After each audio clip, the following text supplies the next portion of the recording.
Cloudsfer is a cloud data migration and backup service developed by Tsunami Inc. It enables users and organizations to securely migrate or backup data across many cloud storage platforms, as well as on-premises systems. To get started with Cloudsfer, you can click on Login from the Cloudsfer homepage.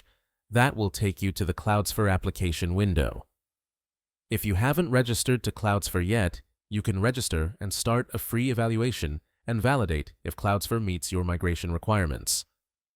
Once you register and log in, you will be welcomed by the Cloudsfer homepage Migration Plans page.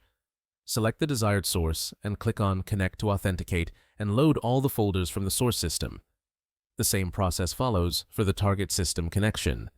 Select the folder that you intend to migrate to and select the destination folder from the target system and click on the Create Plan button that appears on the right corner after the selection. Also, you can configure the option to skip/overwrite/add numeric suffix for existing files/folders, apply filters based on size, item type, or date, configure permissions, handle the versions.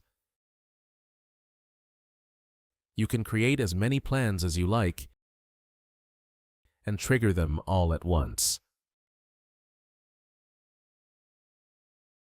Based on your subscription, you can run 1, 2, or 4 plans simultaneously. Also, you can create recurring migrations. Once the initial migration completes, you can run a cutover migration, delta migration, that only migrates to the items that got added or modified after the time the initial migration was created. Also, Cloudsfer doesn't allow you to be worried even in case of failures. With just one click of the Retrieve Failed Items button, such issues would be addressed. If you wish to review and analyze the migration details, you can download the migration reports from the Migration Report Summary page. Also, you can download and review the Error Report only and review the potential errors in case of failures. The reports are discrete, with details like source path, target path, date of migration, migration status, and description.